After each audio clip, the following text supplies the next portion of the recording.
Langit Jakarta malam itu berkilau dengan gemerlap lampu kota, menyambut peresmian kantor baru Vision Tech, sebuah perusahaan teknologi yang sedang naik daun. Gedung kaca setinggi 30 lantai di kawasan Sudirman itu berdiri megah, dengan logo Vision Tech yang menyala terang di puncaknya. Di dalam, ruang lobi dipenuhi tamu-tamu penting, pejabat pemerintah, investor asing, dan para eksekutif berpakaian rapi. Aroma kopi premium dan parfum mahal bercampur di udara, sementara alunan musik klasik dari kuartet gesek mengisi suasana. Di sudut ruangan, seorang wanita berdiri dengan tenang, mengenakan gaun sederhana berwarna navy yang elegan namun tidak mencolok. Maya Saraswati, berusia 35 tahun, memandang kerumunan dengan mata cerdas yang menyembunyikan badai emosi di dalam dadanya. Rambutnya yang hitam panjang disanggul rapi, dan senyum tipis di bibirnya menutupi rahasia besar yang akan mengguncang malam itu. Tidak ada yang tahu bahwa wanita ini adalah otak di balik Vision Tech, perusahaan yang kini bernilai miliaran dolar. Di sisi lain ruangan, Raka Pratama, suami Maya, tampak gagah dalam setelan jas Armani.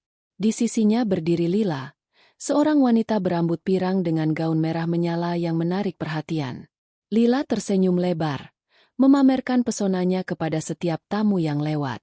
Raka, dengan gestur penuh percaya diri, memperkenalkan Lila kepada sekelompok investor. "Ini istri saya, Lila," katanya dengan suara lantang, disambut anggukan kagum dari para tamu. Lalu, dengan nada yang sedikit merendahkan, ia menunjuk ke arah Maya yang berdiri di kejauhan. "Dan itu, pembantu kami, Maya. Dia membantu mengurus rumah kami." Tawa kecil pecah di antara tamu-tamu. Beberapa memandang Maya dengan ekspresi geli, mengira ini adalah lelucon. Yang lain mengangguk sopan, tapi tatapan mereka penuh penghakiman. Maya hanya tersenyum, tangannya meremas gelas anggur yang ia pegang. Di dalam hatinya, kemarahan membara seperti bara yang siap membakar segalanya. Namun, ia menahan diri. Waktunya belum tiba. Raka dan Lila terus bergerak di antara kerumunan, menikmati sorotan mata para tamu. Lila, dengan gestur genit, sesekali menyentuh lengan Raka sambil tertawa, seolah-olah mereka adalah pasangan sempurna. Maya memperhatikan mereka dari sudut matanya, mengamati setiap gerakan Lila yang penuh perhitungan. Wanita itu adalah ahli dalam memainkan peran, tapi malam ini, permainan Lila akan berakhir. MC acara, seorang pria berjas biru dengan suara bariton, naik ke panggung. "Para tamu yang terhormat," katanya, "malam ini adalah momen bersejarah bagi Vision Tech. Mari kita sambut CEO kami, yang telah membawa perusahaan ini ke puncak kesuksesan, untuk memberikan pidato pembukaan." Sorak-sorai menggema di ruangan. Raka mengerutkan kening, kebingungan. Ia tidak pernah tahu siapa CEO Vision Tech sebenarnya. Selama ini, ia hanya bekerja sebagai manajer di anak perusahaan, dan informasi tentang pimpinan tertinggi selalu dirahasiakan. Lila, di sampingnya, menggenggam lengannya erat, wajahnya penuh antisipasi. "Pasti orang hebat," bisik Lila. Matanya berbinar memikirkan peluang untuk menjalin koneksi baru. Maya melangkah maju, langkahnya tenang namun penuh wibawa. Sorotan lampu panggung menyapu wajahnya saat ia naik ke podium. Kerumunan terdiam. Beberapa orang bertanya-tanya siapa wanita ini. Raka menatapnya dengan mata membelalak. Wajahnya memucat seperti melihat hantu. Lila, yang awalnya tersenyum, kini membeku. Tangannya mencengkeram gelas sampahnya hingga jari-jarinya memutih. "Selamat malam, para tamu yang terhormat," ujar Maya dengan suara yang lembut namun tegas, mengalir seperti air yang tenang tapi dalam. "Saya Maya Saraswati, CEO Vision Tech. Terima kasih atas kehadiran Anda di malam bersejarah ini." Ruangan meledak dalam tepuk tangan, tetapi di sudut tertentu, keheningan menyelimuti Raka dan Lila. Raka tergagap, mulutnya terbuka tapi tak ada kata yang keluar. Lila menatap Maya dengan campuran kaget dan kebencian, seolah-olah dunia yang ia bangun dengan hati-hati baru saja runtuh. Maya melanjutkan pidatonya, menceritakan visinya untuk Vision Tech, tentang inovasi dan perjuangan. Tidak ada satupun kata tentang Raka atau Lila, Tapi setiap kalimat terasa seperti pukulan tak terlihat yang menghantam mereka. Setelah pidato selesai, Maya turun dari panggung, disambut oleh puluhan tamu yang berebut ingin berjabat tangan. Ia tersenyum ramah, tapi matanya sesekali melirik ke arah Raka dan Lila, yang kini berdiri kaku di sudut ruangan. Raka mencoba mendekati Maya setelah acara, wajahnya penuh kepanikan. Maya, ini salah paham. Aku tidak bermaksud. Maya memotongnya dengan senyum dingin. Salah paham, Raka? Aku rasa kamu sangat jelas dengan perkataanmu tadi. Suaranya rendah, tapi setiap kata terasa seperti pisau. Nikmati malam ini, karena ini adalah puncak kebahagiaanmu. Lila, yang berdiri di belakang Raka, mencoba tersenyum, tapi wajahnya kaku. Maya, ayo kita bicara baik-baik. Kita kan bisa menyelesaikan ini, katanya dengan nada manis yang terdengar dipaksakan. Maya hanya menatapnya sekilas, lalu berbalik pergi, meninggalkan mereka dalam keheningan yang mencekam. Di dalam hatinya, ia berjanji, ini baru permulaan. Raka dan Lila telah menghinanya di depan umum, dan ia akan memastikan mereka membayar harga yang setimpal. Tidak dengan amarah yang meledak-ledak, tapi dengan strategi yang dingin dan terukur, seperti permainan catur yang ia kuasai sejak kecil. Malam itu, saat tamu-tamu pulang dan gedung Vision Tech mulai sepi, Maya berdiri di balkon lantai atas, memandang kota yang berkilau di bawahnya. Angin malam menyapu wajahnya, membawa serta kenangan pahit tentang pengkhianatan Raka dan manipulasi Lila. Tapi di balik luka itu, ada kekuatan yang telah ia bangun selama bertahun-tahun. Vision Tech bukan hanya perusahaan. Itu adalah bukti bahwa ia bisa bangun dari kehancuran. Kalau kalian pikir hinaan tadi adalah akhir, kalian salah. Gumam Maya pada dirinya sendiri, matanya menyipit penuh tekad. Aku akan membuat kalian tahu apa artinya kehilangan segalanya. Sorak tepuk tangan menggema di lobi megah gedung Vision Tech. Namun di sudut ruangan, Raka dan Lila berdiri membeku seperti patung. Wajah Raka memucat. Matanya membelalak menatap Maya yang berdiri di atas panggung, mikrofon di tangan, dan aura penuh wibawa yang tak pernah ia lihat sebelumnya. Lila, dengan gaun merahnya yang kini terasa terlalu mencolok, mencengkeram lengan Raka hingga kukunya meninggalkan bekas. Apa ini? Bisiknya. Suaranya gemetar antara kaget dan marah. Dia, Sio. Maya Saraswati, wanita yang baru saja diperkenalkan Raka sebagai pembantu, di depan puluhan tamu elit, kini berbicara dengan tenang dan penuh percaya diri. Vision Tech bukan hanya tentang teknologi, katanya, suaranya mengalir jernih, memikat setiap pasang telinga di ruangan. Ini tentang mimpi, ketekunan, dan keberanian untuk bangkit dari keterpurukan. Saya berdiri di sini bukan karena keberuntungan, tetapi karena perjuangan yang tak pernah saya ceritakan kepada siapapun. Para tamu terpukau, beberapa mengangguk penuh kekaguman, sementara yang lain berbisik tentang betapa misteriusnya sang CEO yang selama ini jarang muncul di publik. Tidak ada yang tahu bahwa di balik kata-kata inspiratif itu, Maya sedang menahan badai emosi. Setiap kalimat yang ia ucapkan terasa seperti menancapkan paku ke hati Raka dan Lila, meskipun ia tak sekalipun melirik ke arah mereka. Di sudut ruangan, Raka merasa lututnya lemas. Ini tidak mungkin, gumamnya. Tangannya mengusap wajahnya seolah ingin menghapus kenyataan. Ia menoleh ke Lila, yang kini menatapnya dengan mata menyala. Kamu bilang dia cuma pembantu. Kamu bilang dia tidak penting. Sembur Lila, suaranya rendah tapi penuh tuduhan. Raka hanya menggeleng, tak mampu menjawab. Selama bertahun-tahun, ia meremehkan Maya, mengira istrinya hanyalah wanita biasa yang patuh menjalani peran domestik. Bagaimana ia bisa tahu bahwa Maya adalah otak di balik Vision Tech, perusahaan tempat ia bekerja sebagai manajer? Sementara itu, Maya mengakhiri pidatonya dengan senyum tipis yang penuh makna. Malam ini adalah awal dari babak baru bagi Vision Tech. Dan saya berjanji, kami akan terus melangkah maju, tanpa kompromi. Tepuk tangan kembali menggema, tapi bagi Raka dan Lila, suara itu terasa seperti guntur yang menghantam. Maya turun dari panggung, disambut oleh kerumunan yang berebut ingin berbincang dengannya. Ia melangkah dengan anggun, Gaun navinya mengalir lembut, namun tatapannya tajam seperti elang yang mengintai mangsa. Acara berlanjut dengan makan malam dan sesi networking. Maya dikelilingi oleh investor dan mitra bisnis, menjawab pertanyaan dengan kecerdasan yang membuat semua orang kagum. Namun, di balik senyum profesionalnya, ia memperhatikan Raka dan Lila dari sudut mata. Mereka kini berdiri terisolasi di dekat meja minuman, berbisik dengan wajah tegang.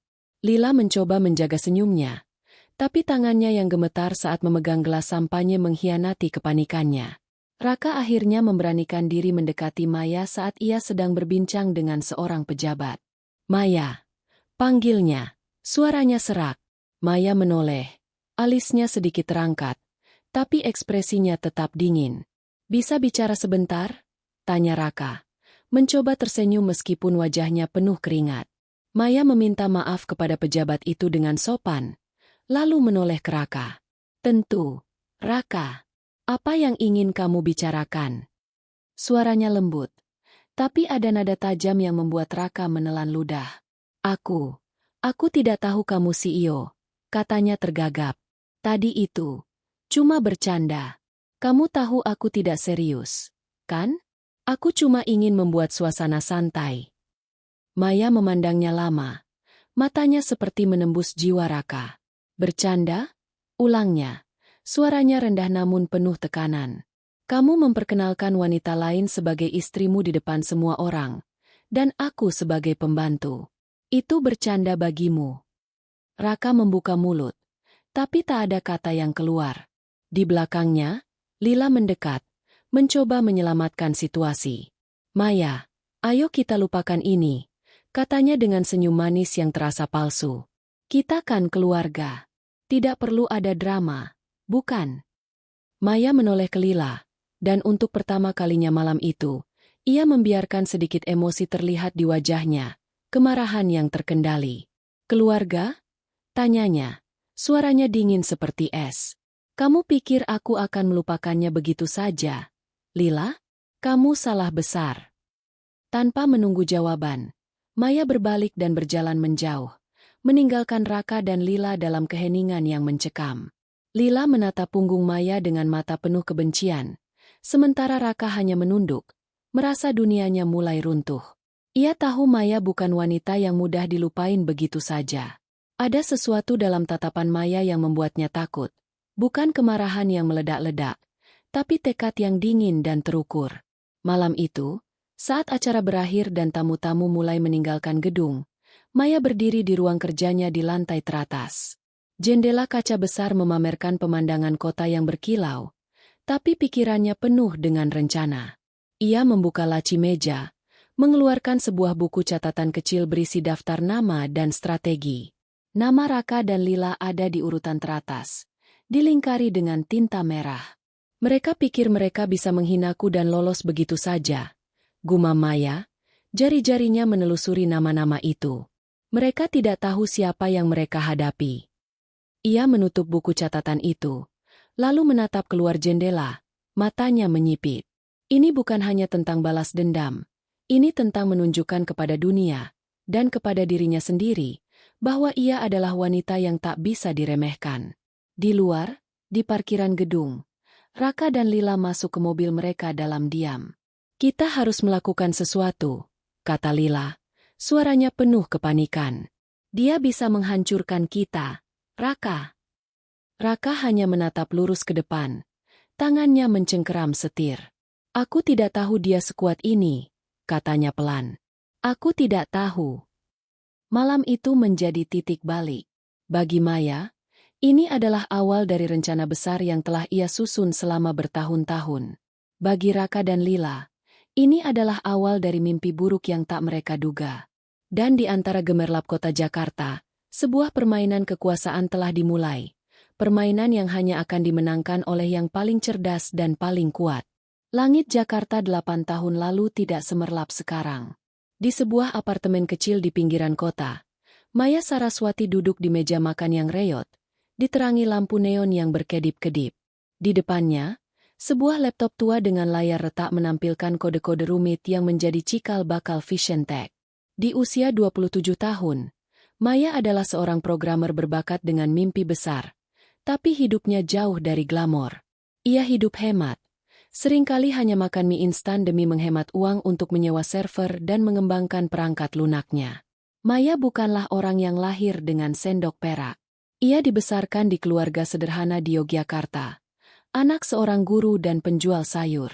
Ayahnya meninggal saat ia masih kecil, dan ibunya membesarkannya dengan penuh kasih sayang namun dalam keterbatasan. "Kamu harus punya mimpi yang besar, Maya," kata ibunya dulu, sambil menjahit baju pesanan di malam hari. "Tapi mimpi itu harus kamu kejar sendiri." Kata-kata itu menjadi mantra yang membakar semangat Maya, mendorongnya untuk kuliah di jurusan teknik informatika dengan beasiswa penuh.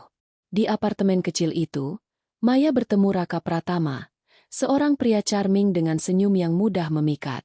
Raka adalah rekan kuliahnya yang kini bekerja sebagai sales di sebuah perusahaan startup. Awalnya, hubungan mereka penuh kehangatan. Raka sering membawa kopi untuk Maya saat ia bekerja hingga larut malam, mendengarkan ide-idenya tentang aplikasi revolusioner yang akan mengubah cara orang berinteraksi dengan teknologi.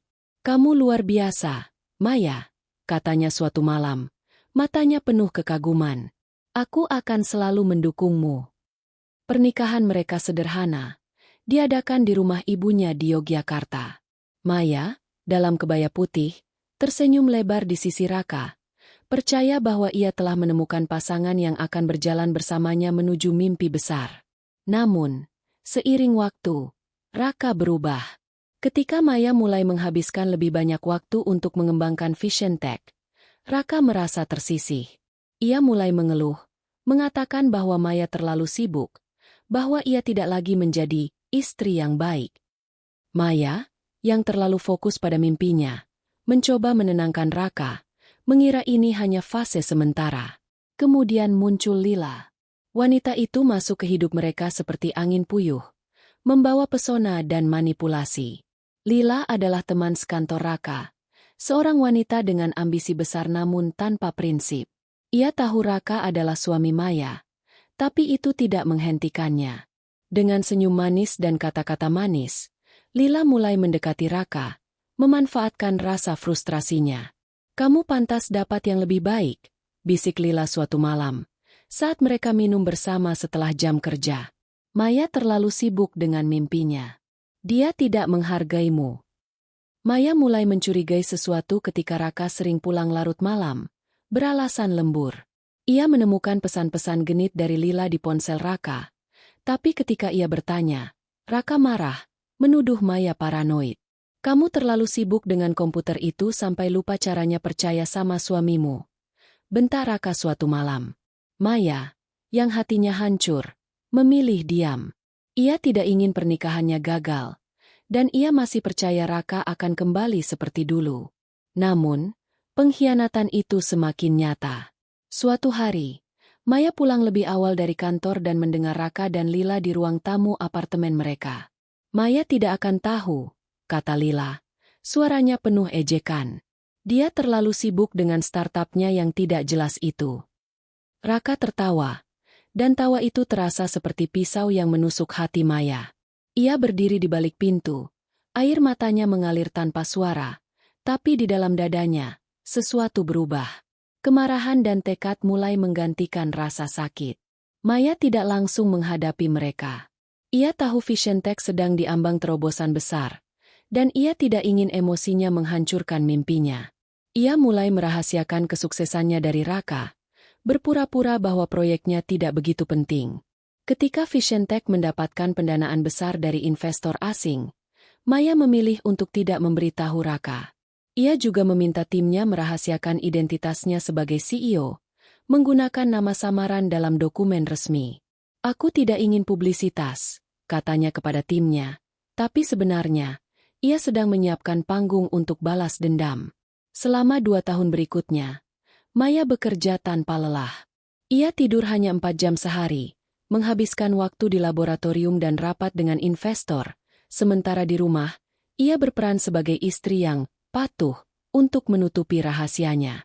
Raka, yang kini semakin terbujuk oleh Lila, mulai memperlakukan Maya dengan semakin buruk. Ia bahkan membiarkan Lila mengambil alih sebagian aset mereka, termasuk tabungan yang seharusnya digunakan untuk masa depan mereka.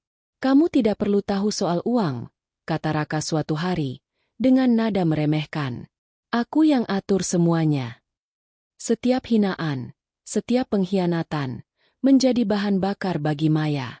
Di malam-malam sepi, ia menulis rencana di buku catatan kecilnya, mencatat setiap langkah untuk membangun Vision Tech sekaligus menghancurkan mereka yang telah menyakitinya. Ia tahu bahwa kekuatannya bukan hanya di kecerdasannya, tapi juga di kesabarannya. Ia akan menunggu momen yang tepat, momen ketika Raka dan Lila merasa berada di puncak, untuk menarik karpet dari bawah kaki mereka. Kilas balik ini berakhir di malam peresmian kantor Vision Tech, ketika Maya berdiri di balkon lantai atas, memandang kota Jakarta yang berkilau. Ia menggenggam buku catatan kecilnya. Jari-jarinya menelusuri nama Raka dan Lila yang dilingkari tinta merah. "Kalian pikir aku lemah?" gumamnya. Suaranya penuh tekad. "Tapi kalian tidak tahu bahwa aku telah membangun kerajaan ini dari air mataku." Di dalam hatinya, Maya tahu bahwa perjuangannya bukan hanya tentang balas dendam. Ini tentang membuktikan kepada dirinya sendiri bahwa ia bisa bangkit dari pengkhianatan, bahwa ia lebih kuat dari luka yang mereka torehkan. Malam itu, ia merasa seperti burung phoenix yang bangkit dari abu, siap untuk menerbangkan sayapnya dan menghancurkan mereka yang pernah meremehkannya. Cahaya matahari pagi menyelinap melalui jendela kaca kantor Maya di lantai teratas gedung Vision Tech, mencerminkan silauan kota Jakarta yang sibuk. Maya duduk di kursi kulitnya, menatap layar laptop yang menampilkan laporan proyek terbaru.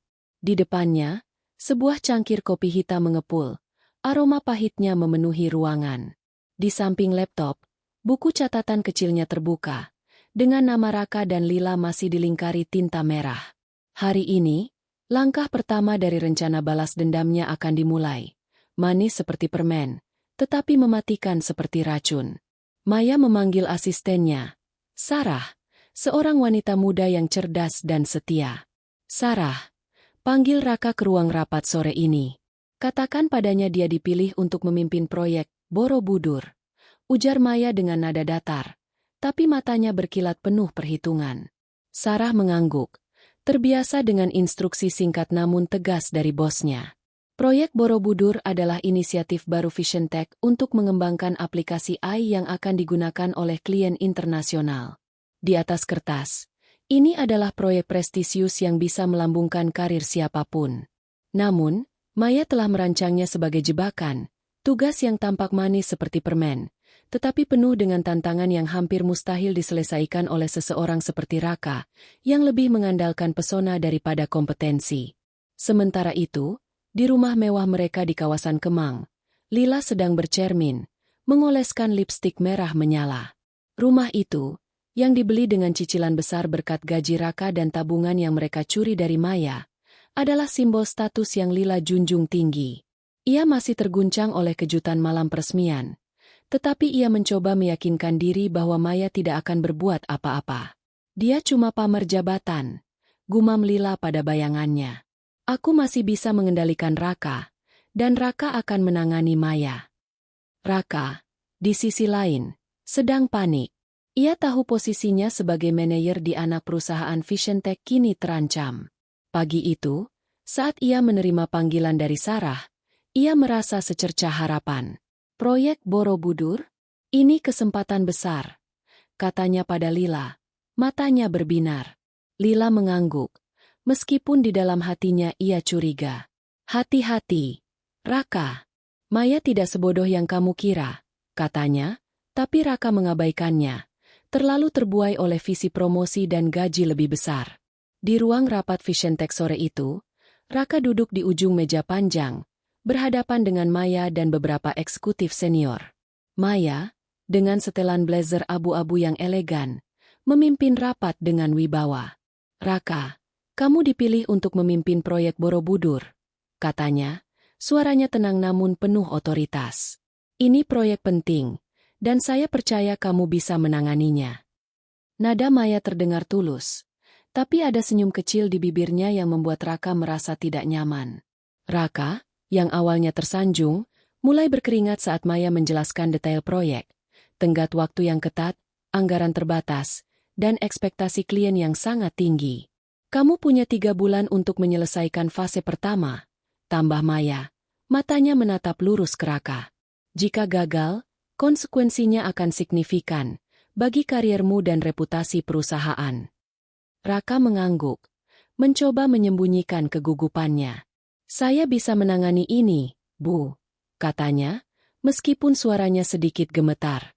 Maya hanya tersenyum, lalu melanjutkan rapat dengan topik lain. Di dalam hati, ia tahu Raka tidak siap. Ia telah mempelajari kebiasaan kerja Raka, ceroboh, suka mendelegasikan tugas tanpa pengawasan, dan terlalu bergantung pada orang lain. Proyek Borobudur dirancang untuk mengekspos kelemahannya. Malam itu, di rumah mewah mereka, Lila menyambut Raka dengan antusias. Jadi, proyek besar ini bisa bikin kita kaya, kan? Tanyanya, matanya berbinar memikirkan tas desainer baru. Raka, yang masih terbebani oleh rapat tadi, hanya mengangguk lemas. Ini bukan proyek biasa. Lila, kalau aku gagal, aku bisa dipecat, katanya, suaranya penuh kekhawatiran. Lila mengerutkan kening, lalu mendekat, mencoba memanipulasi seperti biasa. Kamu tidak akan gagal, sayang. Kamu punya aku. Kita akan atasi ini bersama. Tapi di dalam hatinya, Lila mulai merencanakan cadangan.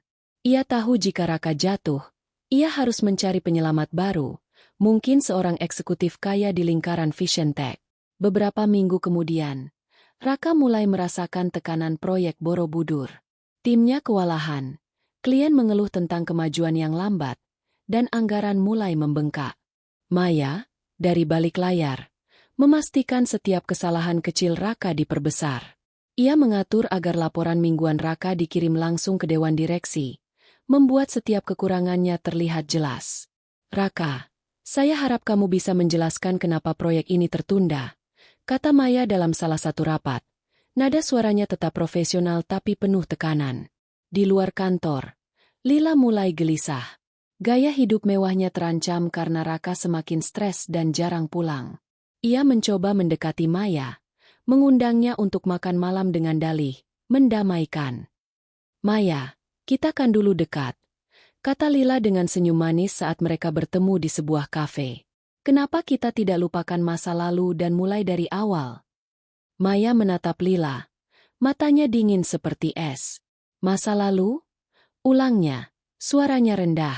Kamu pikir aku akan melupakan bagaimana kamu dan Raka mempermalukanku? Kamu salah, Lila. Aku tidak melupakan, aku merencanakan. Lila tersenyum kaku, menyadari bahwa Maya bukan lawan yang bisa ia manipulasi. Malam itu, Maya kembali ke kantornya, menatap papan strategi di dinding. Ia menambahkan catatan baru di samping nama Raka. Fase 1, tekanan. Di samping nama Lila, ia menulis, ungkap kebusukan. Rencananya berjalan seperti permen candy Borobudur. Manis di luar, tapi di dalamnya tersimpan kejutan yang pahit. Maya tahu bahwa menghancurkan Raka di tempat kerja hanyalah langkah awal. Untuk Lila, ia memiliki rencana yang lebih besar, sesuatu yang akan membuat wanita itu kehilangan topeng glamornya di depan publik. Saat ia menutup laptopnya, Maya tersenyum kecil. Kalian pikir kalian bisa bermain-main denganku, gumamnya. Tapi sekarang giliranku yang mengatur permainan. Di luar, Jakarta terus berdenyut, tidak menyadari bahwa di dalam gedung kaca itu, seorang wanita sedang menyiapkan badai yang akan mengguncang hidup 2 orang yang pernah menghinanya. Jumlah kata, 923. Langit Jakarta mulai memerah saat senja menyelimuti kota, mencerminkan suasana tegang di kantor Vision Tech. Di ruang rapat lantai 20, Raka duduk dengan wajah pucat, keringat membasahi keningnya. Di depannya, proyektor menampilkan laporan proyek Borobudur yang kini menjadi mimpi buruk baginya. Grafik menunjukkan anggaran yang membengkak, tenggat waktu yang terlewat, dan keluhan klien yang menumpuk. Maya, duduk di ujung meja dengan setelan blazer hitam yang elegan, menatap Raka dengan ekspresi netral, namun matanya berkilat penuh perhitungan. Raka, ujar Maya dengan suara yang tenang namun menusuk. Klien utama kita, Global Tech, mengancam akan membatalkan kontrak jika fase pertama tidak selesai minggu depan. Bisakah kamu jelaskan mengapa kita sampai di titik ini? Nada suaranya profesional, tapi setiap kata terasa seperti cambuk. Raka tergagap. Tangannya meremas pena hingga jari-jarinya memutih. Bu, kami mengalami kendala teknis. Tim saya sedang bekerja keras untuk. Ia terhenti, menyadari betapa lemahnya alasan itu di hadapan dewan direksi yang menatapnya dengan tatapan kritis. Maya mengangguk kecil, seolah-olah memahami, tapi senyum tipis di bibirnya mengkhianati kepuasannya. Baiklah, katanya. Kami akan memberikanmu 3 hari lagi untuk memperbaiki ini. Jika tidak, kami harus mempertimbangkan langkah selanjutnya. Kata-kata itu terdengar seperti ultimatum, dan Raka tahu apa artinya. Karirnya berada di ujung tanduk. Di rumah mewah mereka di Kemang, Lila sedang panik. Ia berjalan mondar-mandir di ruang tamu yang dipenuhi perabotan mahal. Tangannya memegang ponsel yang menampilkan tagihan kartu kredit yang belum lunas. Gaya hidupnya, tas desainer, makan malam di restoran mewah, dan liburan ke Bali, telah menguras tabungan mereka, yang sebagian besar berasal dari aset yang dicuri dari Maya bertahun-tahun lalu. Lila tahu Raka sedang dalam masalah, dan itu berarti ancaman bagi dunianya yang glamor. Raka, apa maksudmu proyekmu gagal? Bentak Lila saat Raka pulang malam itu. Wajahnya kusut dan dasinya melorot. Kamu bilang ini akan bikin kita kaya. Sekarang apa? Kita akan kehilangan rumah ini. Lila menunjuk ke arah sofa kulit impor dan lampu kristal di atas mereka. Simbol status yang ia perjuangkan dengan segala cara. Raka menjatuhkan diri ke sofa. Wajahnya terkubur di tangannya. Aku tidak tahu. Lila. Maya. Dia sengaja membuatku gagal. Aku yakin dia mengatur semuanya. Suaranya penuh frustrasi, tapi ada nada ketakutan yang tidak bisa ia sembunyikan. Lila memandangnya dengan jijik, mulai meragukan keputusannya untuk bertaruh pada Raka. Sementara itu, Maya duduk di kantornya, menatap laporan terbaru dari tim keuangan. Ia telah memastikan bahwa setiap kesalahan Raka didokumentasikan dengan rapi, dari pengeluaran yang tidak efisien hingga komunikasi yang buruk dengan klien. Ia juga meminta tim audit internal untuk memeriksa anak perusahaan tempat Raka bekerja. Tahu bahwa Raka pernah memalsukan laporan pengeluaran untuk keuntungan pribadi. Bukti itu kini ada di tangannya, seperti senjata yang siap ditembakkan. 3 hari kemudian, krisis yang Maya rancang mencapai puncaknya. Dalam rapat darurat dengan Dewan Direksi, klien Global Tech secara resmi membatalkan kontrak, menyebabkan kerugian jutaan dolar. Raka, yang dipanggil untuk menjelaskan, hanya bisa menunduk saat Direktur Keuangan menunjukkan data yang menghancurkan. Proyek Borobudur gagal karena kepemimpinan yang buruk. Kami tidak punya pilihan, kata Direktur itu, menatap Raka. Kamu dipecat. Efektif segera. Raka keluar dari ruang rapat dengan langkah gontai, merasa dunia runtuh di sekitarnya. Di luar gedung, hujan mulai turun, seolah-olah mencerminkan kekacauan dalam hidupnya. Ia tahu pemecatan ini bukan hanya kehilangan pekerjaan, tetapi juga reputasi. Tidak ada perusahaan teknologi besar di Jakarta yang akan mempekerjakan manajer dengan catatan kegagalan sebesar ini. Di rumah, Lila meledak saat mendengar berita itu. Dipecat? Raka, apa yang akan kita lakukan sekarang? Teriaknya, melemparkan dompetnya ke lantai. Aku tidak akan hidup miskin karena kebodohanmu. Raka, yang sudah kehilangan semangat, hanya diam, matanya kosong. Lila, dengan kepanikan yang semakin memuncak, mulai menghubungi kontak-kontaknya, mencari pria kaya yang bisa menjadi penyelamat baru. Namun, reputasinya sebagai pasangan Raka, yang kini dikenal sebagai manajer gagal, membuat pintu-pintu itu tertutup satu persatu. Maya, dari balik layar, mengamati kehancuran mereka dengan kepuasan yang dingin. Ia tahu pemecatan Raka hanyalah langkah pertama. Ia telah menghubungi bank yang menangani cicilan rumah Raka dan Lila, memastikan bahwa laporan keuangan mereka diperiksa lebih ketat. Dengan penghasilan Raka yang hilang, mereka tidak akan mampu membayar cicilan rumah mewah itu. Maya juga memastikan bahwa rumor tentang kegagalan Raka menyebar di kalangan elit Jakarta, membuat Lila semakin sulit mempertahankan status sosialnya. Malam itu, Maya berdiri di balkon kantornya, memandang kota yang berkilau di bawah hujan. Ia menggenggam gelas anggur merah, mengingat kembali malam peresmian ketika Raka memperkenalkannya sebagai pembantu.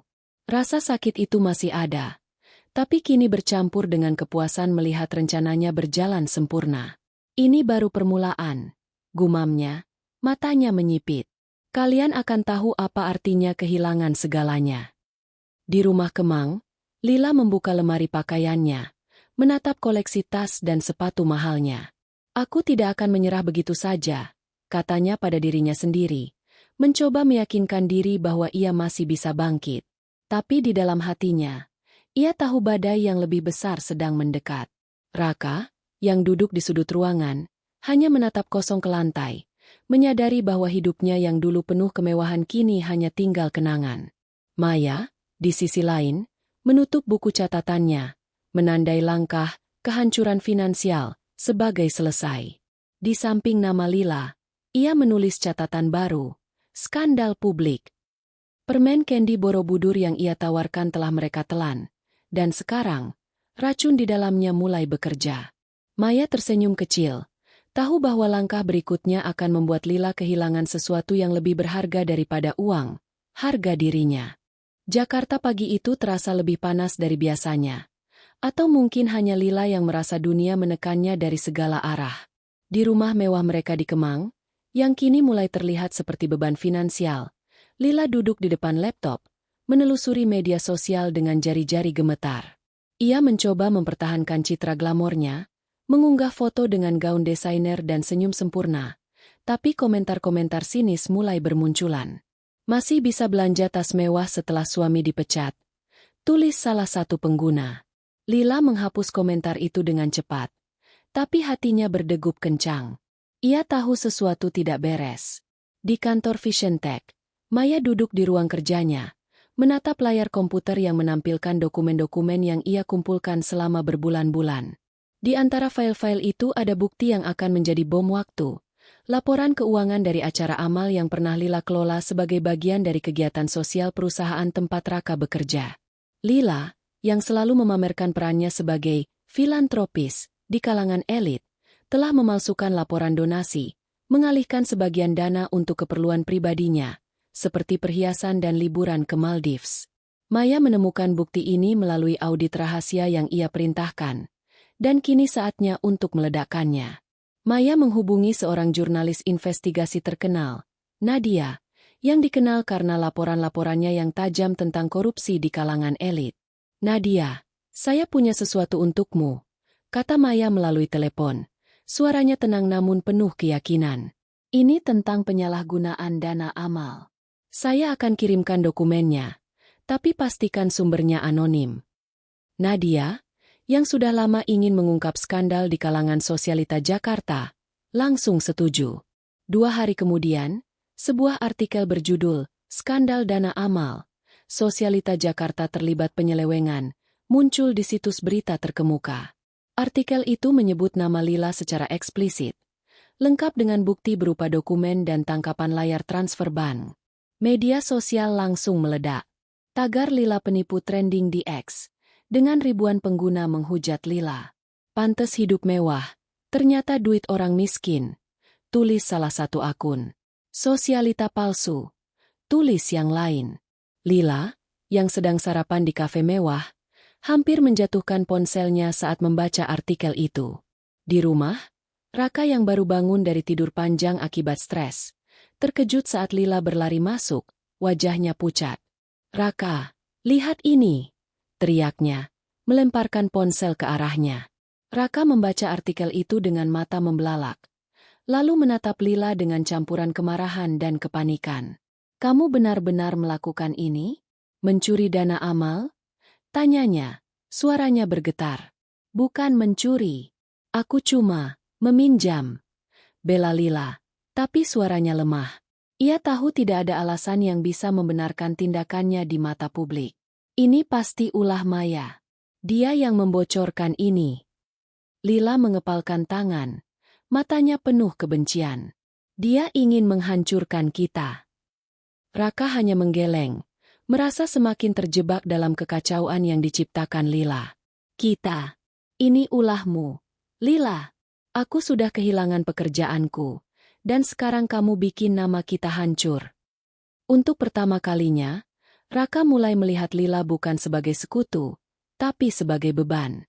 Sementara itu, di kantornya, Maya membaca komentar-komentar di X dengan ekspresi puas. Ia tidak perlu muncul secara langsung. Skandal ini berjalan sendiri, seperti api yang menyebar di ladang kering. Namun, Maya tahu ini belum cukup. Ia ingin Lila merasakan kehinaan yang sama yang ia rasakan di malam peresmian. Ia membuka buku catatannya, menandai langkah skandal publik sebagai selesai, dan menulis catatan baru, isolasi sosial. Malam itu, sebuah acara amal besar diadakan di sebuah hotel bintang 5 di Jakarta. Lila, yang biasanya menjadi bintang di acara-acara seperti ini, memutuskan untuk hadir meskipun skandal itu masih panas. Ia mengenakan gaun emas yang mencolok, berharap bisa memikat kembali kalangan elit dengan pesonanya. Namun, saat ia masuk, ruangan menjadi hening. Para sosialita yang dulu tersenyum padanya kini berbisik di belakang tangan, matanya penuh penghakiman. Itu dia, yang nyolong dana amal, bisik salah satu wanita.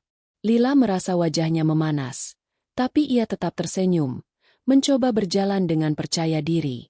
Maya, yang juga hadir sebagai pembicara tamu, berdiri di panggung dengan gaun hitam sederhana namun elegan. Ia memberikan pidato tentang pentingnya integritas dalam amal. Kata-katanya terasa seperti ditujukan langsung ke Lila. Kepercayaan adalah mata uang yang paling berharga, katanya. Matanya menyapu kerumunan dan berhenti sejenak pada Lila. Jika kita menyalahgunakannya, kita kehilangan segalanya. Lila, yang berdiri di sudut ruangan, merasa seperti disorot lampu sorot. Ia mencoba mendekati beberapa kenalannya, tapi mereka menghindar, memberikan alasan yang sopan namun dingin. Saat acara berakhir, Lila pulang dengan taksi. Sesuatu yang belum pernah ia lakukan dalam bertahun-tahun, karena sopir pribadinya sudah dipecat untuk menghemat biaya. Di dalam taksi, ia menangis diam-diam, menyadari bahwa dunianya yang glamor mulai runtuh. Raka, di rumah, tidak dalam kondisi lebih baik. Ia menerima telepon dari bank, mengingatkan bahwa cicilan rumah mereka sudah jatuh tempo.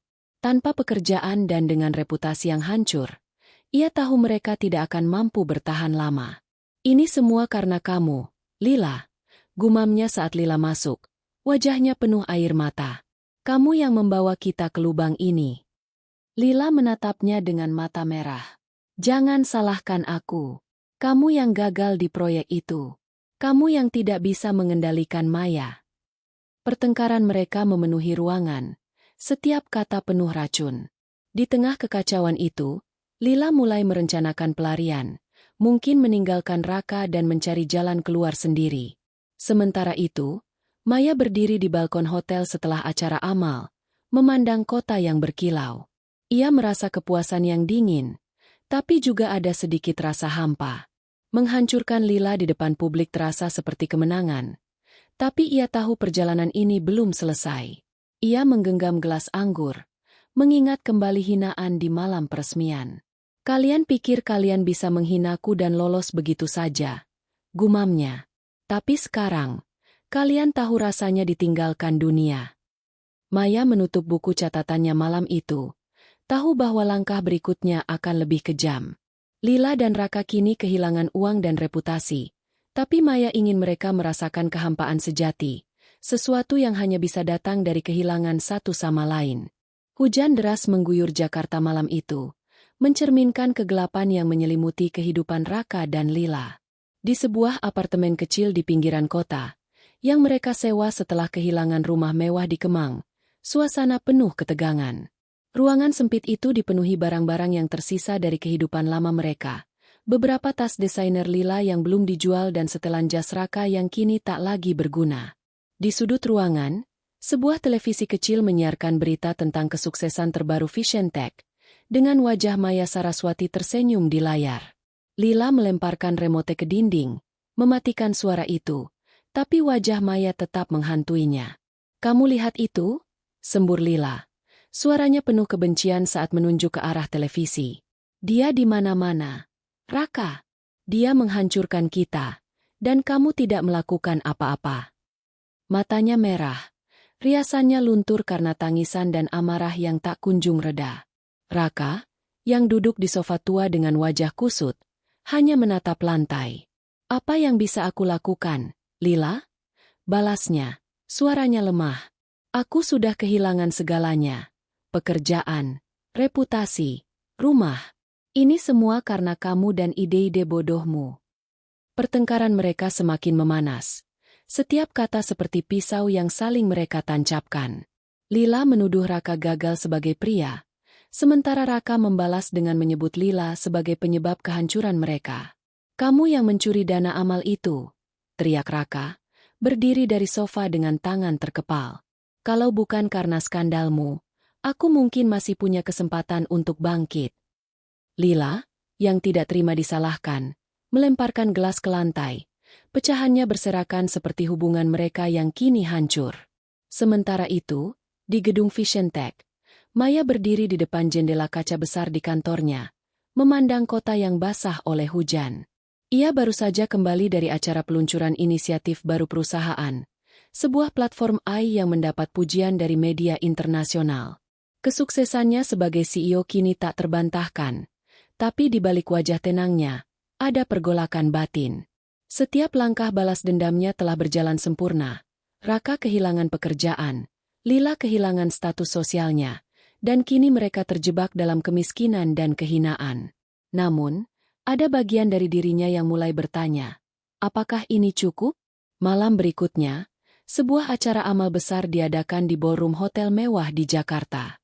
Maya, sebagai pembicara utama, tampil dengan gaun sederhana berwarna zamrud yang memancarkan keanggunan alami.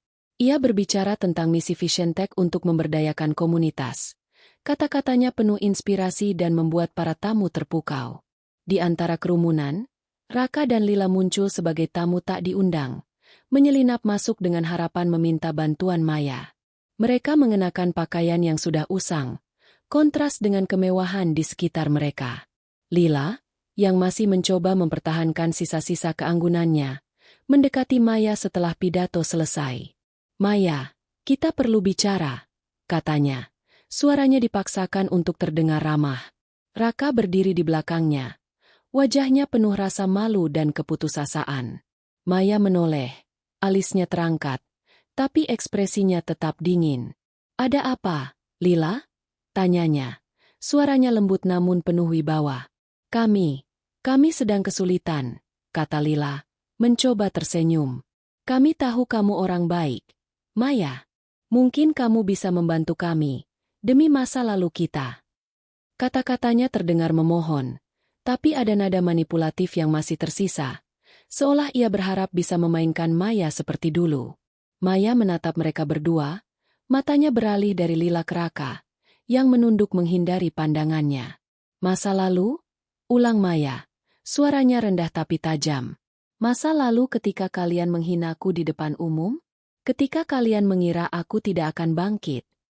Ia melangkah mendekat, membuat Lila mundur secara instingtif. Aku tidak punya kewajiban untuk membantu kalian. Kalian menuai apa yang kalian tanam.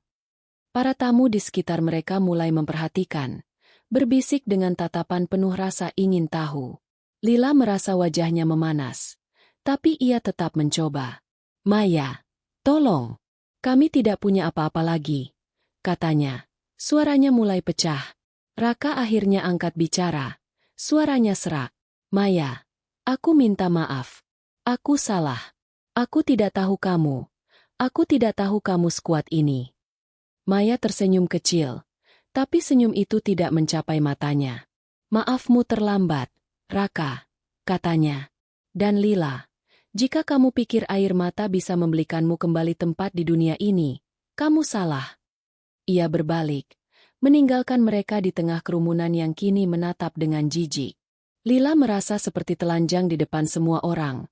Harga dirinya hancur berkeping-keping. Malam itu, di apartemen kecil mereka, Lila dan Raka kembali bertengkar.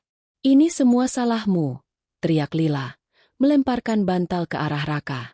Kalau kamu tidak mempermalukannya di peresmian itu, kita tidak akan sampai di titik ini. Raka, yang sudah kehilangan semangat, hanya menatapnya dengan mata kosong. Cukup, Lila, katanya pelan. Aku sudah muak denganmu. Untuk pertama kalinya, Raka berjalan keluar dari apartemen, meninggalkan Lila sendirian di tengah keheningan yang mencekam. Lila menangis. Tapi air matanya bukan lagi untuk Raka atau masa lalu mereka. Ia menangis karena menyadari bahwa ia telah kehilangan segalanya. Status, kekayaan, dan sekarang, bahkan Raka. Di sudut hatinya, ia tahu Maya telah merancang semua ini, dan untuk pertama kalinya, ia merasa takut pada wanita yang pernah ia anggap lemah. Sementara itu, Maya kembali ke kantornya. Duduk di kursi kulitnya dengan buku catatan kecil terbuka di depannya. Ia menandai langkah, kehancuran emosional, sebagai selesai. Tapi ada sesuatu yang berbeda malam ini.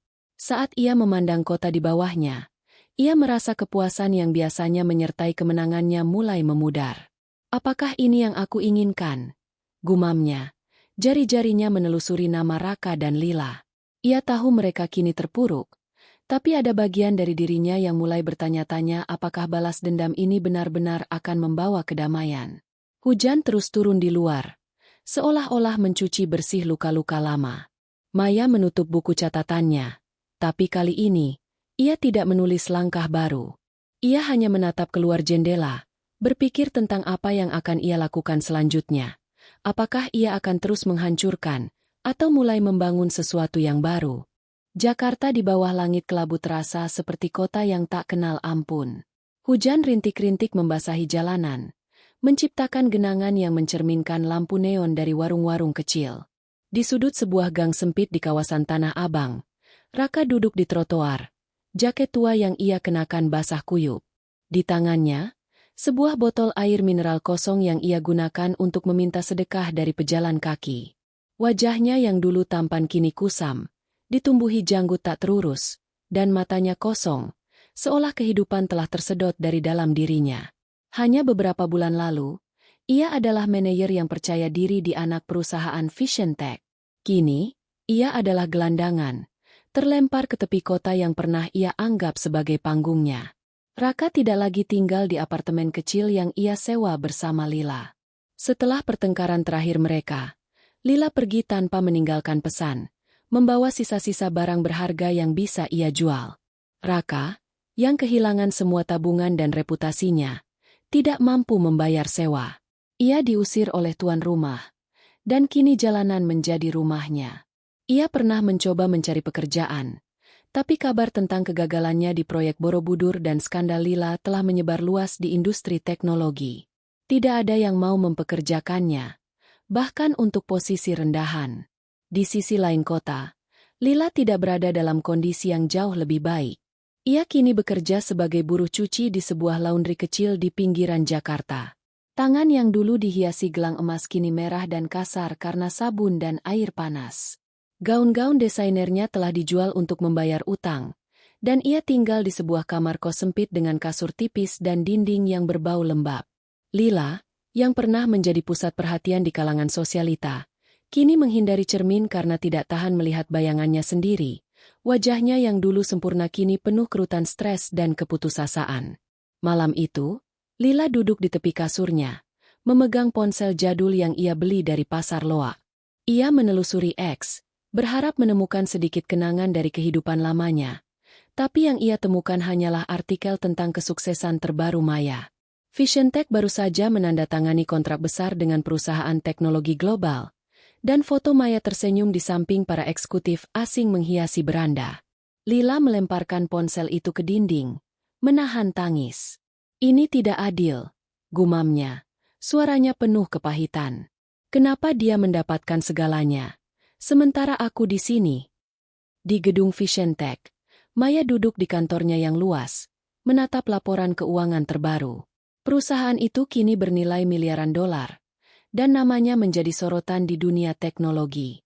Namun, di balik kesuksesannya, ada kekosongan yang mulai terasa. Ia membuka buku catatan kecilnya, menatap nama Raka dan Lila yang dilingkari tinta merah. Ia tahu mereka kini terpuruk.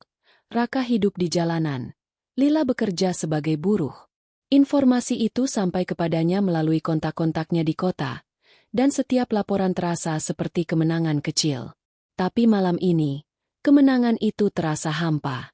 Maya mengingat kembali malam ketika Raka mencoba meminta maaf di acara amal. Wajahnya penuh keputusasaan. Ia juga mengingat Lila, yang mencoba memohon dengan air mata palsu. Mereka pantas mendapat ini, katanya pada dirinya sendiri, mencoba meyakinkan hati nuraninya. Tapi ada suara kecil di dalam dirinya yang mulai bertanya, apakah balas dendam ini benar-benar membawa kedamaian yang ia cari? Pagi berikutnya, Raka muncul di depan gedung Vision Tech. Tubuhnya kurus dan pakaiannya compang-camping. Ia berdiri di trotoar, memandang logo Vision Tech yang menyala di puncak gedung. Ia tidak tahu apa yang mendorongnya ke sana. Mungkin rasa putus asa, mungkin sisa-sisa harapan bahwa Maya akan mengampuninya. Dengan tangan gemetar, ia mendekati pintu masuk, tapi petugas keamanan segera menghentikannya. "Maaf, Pak, ini bukan tempat untuk Anda," kata petugas itu dengan tegas, matanya penuh penghakiman. "Aku cuma ingin bertemu Maya." "Bu Maya," kata Raka, suaranya serak. "Tolong, aku perlu bicara dengannya." Petugas itu menggeleng, lalu mendorongnya menjauh. Raka tersandung, jatuh ke trotoar basah, dan untuk pertama kalinya dalam hidupnya, ia menangis di depan umum. Air mata bercampur dengan air hujan, dan ia merasa seperti tidak ada lagi yang tersisa dari dirinya. Di dalam gedung, Maya mendengar laporan dari petugas keamanan tentang gelandangan yang mencoba masuk. Ia tahu itu Raka, tapi ia memilih untuk tidak bertemu dengannya. "Biarkan dia pergi," katanya melalui interkom, suaranya datar. Tapi saat ia kembali ke mejanya, ada sesuatu yang berat di dadanya. Ia membuka laci, mengeluarkan foto lama dari pernikahannya dengan Raka. Wajah mereka yang tersenyum di foto itu terasa seperti kenangan dari dunia lain. Ia meletakkan foto itu kembali, menutup laci dengan keras. Malam itu, Maya duduk di balkon kantornya, memandang kota yang berkilau di bawahnya. Angin malam membawa aroma hujan, dan ia merasa seperti berdiri di persimpangan.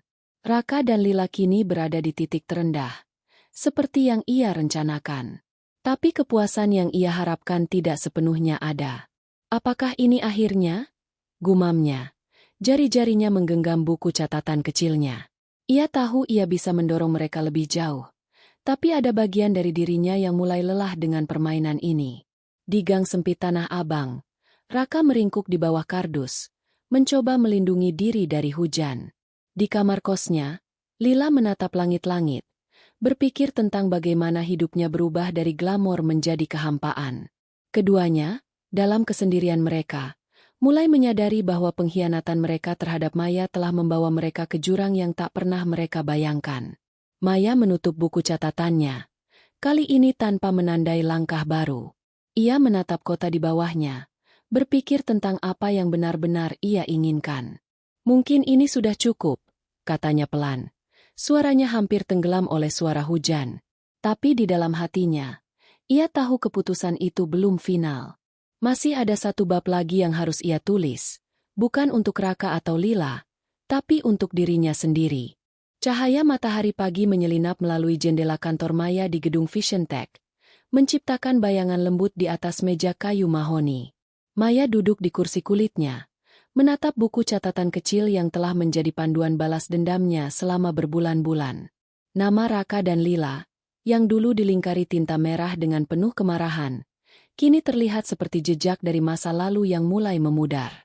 Di luar, Jakarta berdenyut dengan kehidupan, klakson mobil, suara pedagang kaki lima, dan gemerlap kota yang tak pernah tidur. Tapi di dalam ruangan ini, Maya merasa seperti terperangkap dalam keheningan batinnya sendiri. Kesuksesan Vision Tech terus melonjak. Media menyebut Maya sebagai wanita paling berpengaruh di teknologi Asia, dan undangan untuk berbicara di konferensi internasional membanjiri meja kerjanya. Namun, di balik sorotan lampu dan pujian, ada kekosongan yang semakin terasa. Setiap malam, Ketika ia memandang kota dari balkon kantornya, kenangan tentang pengkhianatan Raka dan Lila kembali menghantui. Tapi kini, kenangan itu tidak lagi membakar seperti dulu. Mereka terasa seperti beban yang mengikatnya pada masa lalu. Hari itu, Maya memutuskan untuk mengambil waktu istirahat dari rutinitasnya. Ia mengemudi ke sebuah tempat meditasi di pinggiran Jakarta, sebuah kuil kecil yang dikelilingi pohon-pohon rindang. Ia pernah datang ke sini bersama ibunya bertahun-tahun lalu, saat hidup masih sederhana dan penuh harapan. Di dalam kuil, aroma kemenyan memenuhi udara, dan suara lonceng kecil berdenting lembut. Maya duduk bersila di atas tikar, menutup mata, mencoba menenangkan pikirannya yang kacau.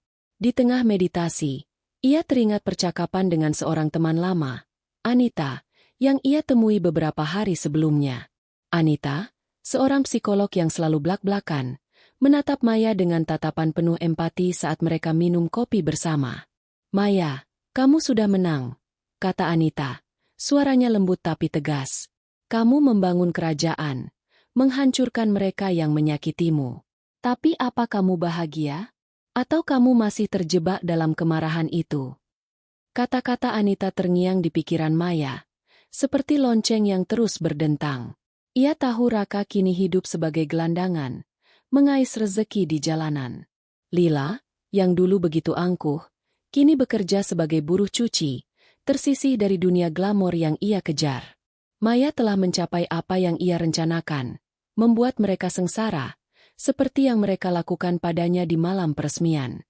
Tapi mengapa hatinya masih terasa berat? Di kuil, Maya membuka mata, menatap patung Buddha yang tersenyum damai di depannya.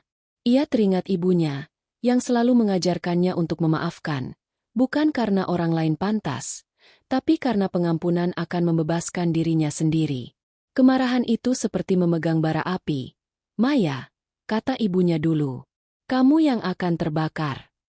Maya menarik napas dalam, merasakan air mata mengalir perlahan di pipinya, bukan karena kesedihan, tapi karena kejelasan yang mulai muncul. Malam itu, kembali di kantornya, Maya membuka buku catatannya. Ia menatap nama Raka dan Lila, lalu mengambil pena dan mencoretnya dengan garis tebal. "Cukup," gumamnya. Ia tahu ia bisa terus menghancurkan mereka, mungkin dengan memastikan Raka tidak pernah mendapatkan pekerjaan lagi, atau dengan menyebarkan lebih banyak rahasia tentang Lila. Tapi apa gunanya? Mereka sudah kehilangan segalanya, dan Maya mulai menyadari bahwa balas dendam tidak akan mengisi kekosongan di hatinya.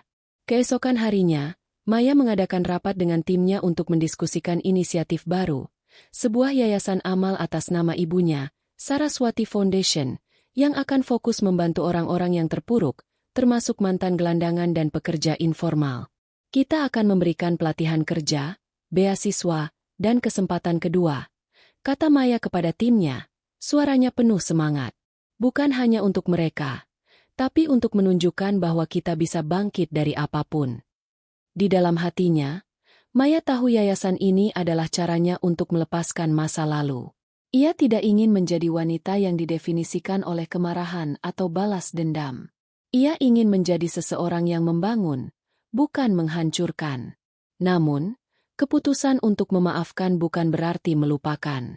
Raka dan Lila telah membayar harga atas pengkhianatan mereka, dan Maya tidak berniat mengulurkan tangan untuk membantu mereka secara langsung. Tapi ia ingin dunia tahu bahwa ia lebih besar dari luka yang mereka torehkan. Sementara itu, di sebuah gang sempit di Tanah Abang, Raka duduk di bawah lampu jalan, memandang selembar koran bekas yang memuat berita tentang yayasan baru Maya.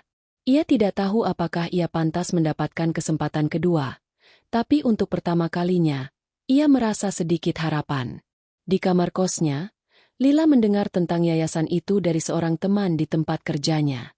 "Mungkin aku bisa mendaftar," gumamnya, tapi ia segera menggeleng, tahu bahwa Maya tidak akan pernah menerimanya. Keduanya, dalam kesendirian mereka, mulai menyadari bahwa kehidupan mereka kini adalah konsekuensi dari pilihan mereka sendiri. Raka menyesali keputusannya untuk mengkhianati Maya, sementara Lila berjuang dengan rasa malu yang terus menghantuinya. Tapi mereka tahu, pintu menuju masa lalu telah tertutup, dan Maya tidak akan membukanya lagi. Di kantornya, Maya berdiri di balkon, memandang kota yang berkilau di bawahnya. Angin malam membawa aroma hujan, dan ia merasa lebih ringan dari sebelumnya. Ia menggenggam buku catatannya, lalu melemparkannya ke laci tanpa membukanya lagi. Ini bukan tentang mereka lagi, katanya pada dirinya sendiri. Ini tentang aku. Maya tahu perjalanan pengampunan ini tidak akan mudah. Ada hari-hari ketika kemarahan akan kembali, ketika kenangan tentang hinaan di malam peresmian akan menyelinap ke pikirannya. Tapi ia juga tahu bahwa ia telah memilih jalan yang lebih besar. Jalan yang akan membawanya menuju kedamaian, bukan kehancuran. Dengan yayasan barunya, ia akan membuktikan bahwa kekuatannya bukan hanya dalam menghancurkan musuh, tapi dalam membangun harapan bagi mereka yang membutuhkan. Ballroom Hotel Bintang 5 di pusat Jakarta dipenuhi gemerlap lampu kristal dan aroma bunga segar. Malam itu, ratusan tamu berkumpul untuk menghadiri peluncuran Saraswati Foundation, yayasan amal yang didirikan Maya Saraswati atas nama ibunya. Meja-meja berhias kain putih dihiasi dengan centerpiece elegan, dan layar besar di panggung menampilkan video inspiratif tentang misi yayasan, memberi pelatihan kerja, beasiswa, dan kesempatan kedua bagi mereka yang terpuruk, termasuk mantan gelandangan dan pekerja informal. Maya berdiri di samping panggung, mengenakan gaun putih sederhana yang memancarkan keanggunan dan ketenangan. Wajahnya berseri dengan senyum tulus yang jarang terlihat dalam beberapa bulan terakhir. Di antara kerumunan, ada wajah-wajah familiar, investor, eksekutif teknologi, jurnalis, dan bahkan beberapa mantan gelandangan yang kini menjadi peserta pertama program pelatihan yayasan. Maya memandang mereka dengan rasa syukur, menyadari bahwa malam ini bukan hanya tentang peluncuran yayasan, tetapi juga tentang penutupan babak lama dalam hidupnya.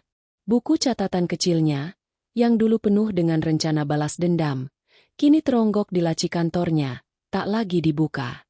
Malam ini, ia ingin fokus pada harapan, bukan kebencian. Di pinggiran kota, di sebuah warung kecil di Tanah Abang, Raka duduk sendirian, menyeruput kopi pahit dari cangkir plastik.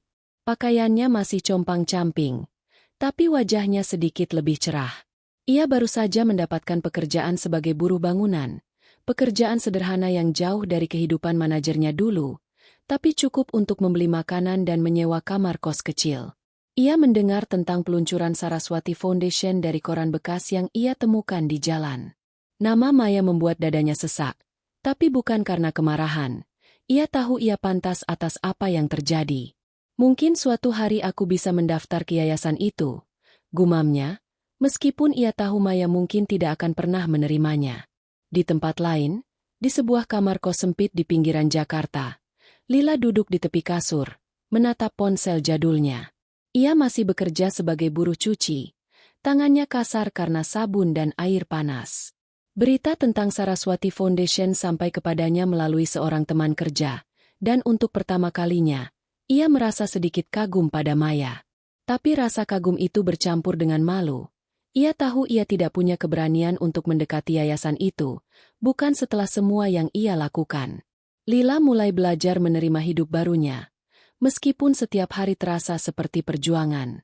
Ia tidak lagi bermimpi tentang kemewahan, hanya tentang bertahan hidup. Kembali di ballroom, Maya naik ke panggung, disambut tepuk tangan meriah. Ia mengambil mikrofon. Matanya menyapu kerumunan dengan penuh keyakinan. "Terima kasih atas kehadiran Anda malam ini," katanya, suaranya jernih dan penuh semangat. Saraswati Foundation bukan hanya tentang memberikan bantuan, tapi tentang memberikan harapan. Saya percaya setiap orang berhak atas kesempatan kedua, tidak peduli seberapa jauh mereka jatuh. Kata-katanya mengalir dengan tulus, mencerminkan perjalanan batinnya sendiri.